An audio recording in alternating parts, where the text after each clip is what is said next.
ekipa sa terena javlja se iz dvorišta gimnazije Sveti Sava, koja se još uvijek ovdje nalazi, međutim od septembra prelaze u onu velelepnu građevinu koja se nalazi na izlazu iz Podgorice na starom aerodromu.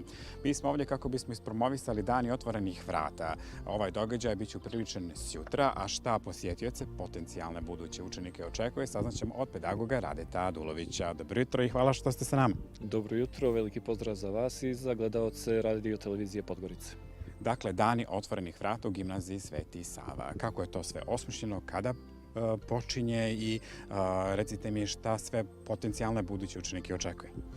Pa ovo je drugi dan otvorenih vrata koji organizuje gimnazija Sveti Sava. Da posjetimo vaše gledaoce, mi smo imali prvi dan otvorenih vrata početkom maja mjeseca, ali zbog velikog interesovanja od strane roditelja i od strane polumaturanata u Podgorici, ali i širom Crne Gore, odlučili smo da organizujemo još jedan dan otvorenih vrata.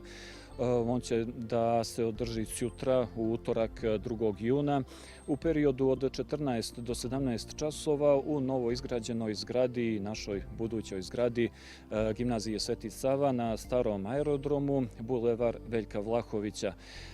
Učenici i roditelji koji dođu sutra imaće priliku da vide zapravo kako funkcioniše gimnazija Sveti Sava, kako se odvija naš rad,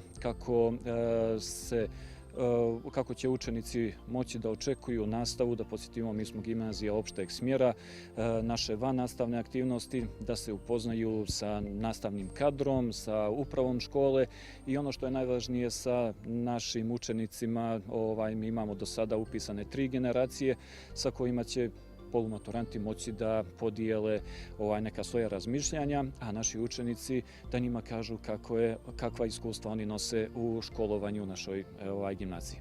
Jun je mjesec, u septembru kreće nova školska godina. Dakle, ukoliko mogu da pretpostavim, u toku su ti posljednji radovi kada je riječ o otvaranju škole. Dokle se stiglo, šta je još ostalo da se pripremi i da se završi, da se otvore vrata škole?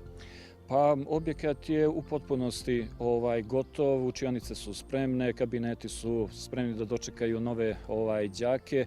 Ostalo je još malo vezano za spoljašnji rad, za dvorišta da se završi, tako da ćemo naša vrata otvoriti 1. septembra u sljedećoj školskoj 2026-27. godini. Koliko će moći učenika da pohađa?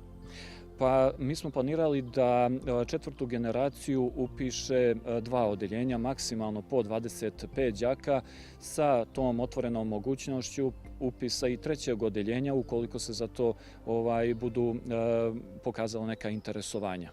Sudeći po onome što ste vi kazali prije ovog uključenja da vlada veliko interesovanje, vjerujem da će tako i da bude. Hvala vam što ste ovog jutra bili sa nama i neka bude sve onako kako ste i zamislili na sutrašnjem danu otvorenih vrata. Hvala vama i drago mi je da RTV Podgorica prati rad gimnazije Sveti Sava i nadam se da ćemo nastaviti sa uspješnom saradnjom.